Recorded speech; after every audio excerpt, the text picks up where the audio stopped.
Stabilization policy, active versus passive. Passive stabilization policy is the belief that the economy will automatically stabilize itself, while active policy believes that the government needs to intervene in order to stabilize it.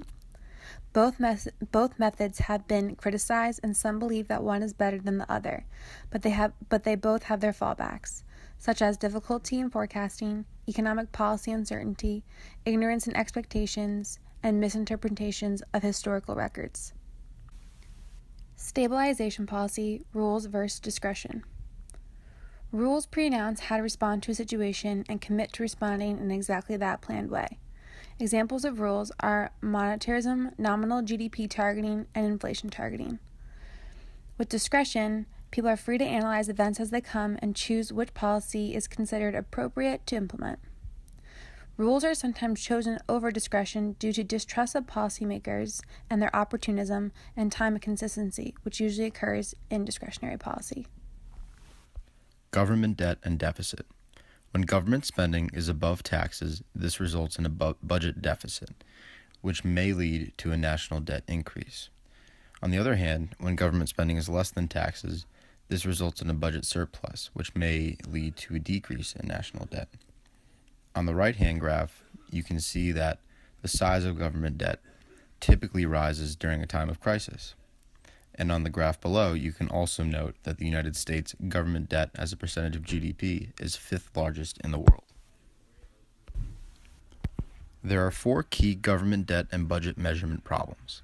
The first is inflation. The second is capital assets, where deficit should equal change in debt minus change in assets, in other words, capital budgeting. The third is uncounted liabilities, for example, government pensions and contingent liabilities. The fourth is business cycle, where the deficit moves to policy changes or the economy, or in other words, cyclically adjusted budget deficit. Below are some quotes regarding budget deficit in America. The financial system is the system that enables lenders and borrowers to exchange funds. This slide answers the question of what the financial system does. The financial system involves financing investment, sharing risk, dealing with asymmetric information, and fostering economic growth. In financing investment, there are financial markets which are direct, like bonds and stocks, and financial intermediaries which are indirect. In sharing risk, there is a diversification which reduces idiosyncratic risk, not systematic risk, and there are mutual funds. Dealing with asymmetric information comes in the form of adverse selection, like hidden knowledge about attributes, and moral hazard, like hidden knowledge about action, and fostering economic growth deals with microfinance. This slide shows the anatomy of financial crises.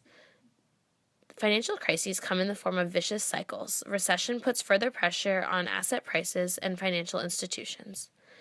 An asset price bust often occurs after a boom. This leads to insolvencies at some financial institutions, which leads to falling confidence in many financial institutions, which then leads to credit crunch and banks reducing lending, which leads back to recession from falling aggregate demand.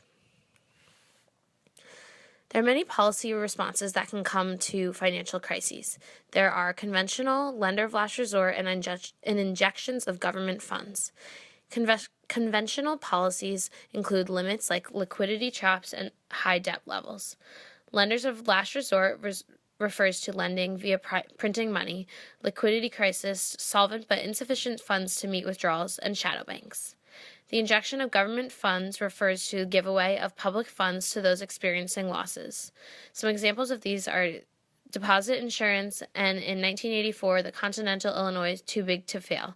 Too big to fail is a theory that asserts that certain corporations, and particularly financial institutions, are so large and so interconnected that their failure would be disastrous to the greater economic system, and that they therefore must be supported by the government when they face potential failure.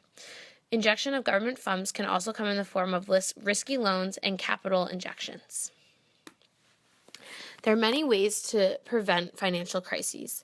This includes shadow banks, which refers to a system where financial intermediaries involved in facilitating the creation of credit across the global financial system, but whose members are not subject to regulatory oversight. The shadow banking system also refers to unregulated activities by regulated institutions. Prevention can also come in the form of restricting size, reducing excessive risk-taking, overseeing fragmented regulation, and macroprudential regulation. Macroprudential regulation characterizes the approach to financial regulation aimed to mitigate the risk of the financial system as a whole, or systematic risk.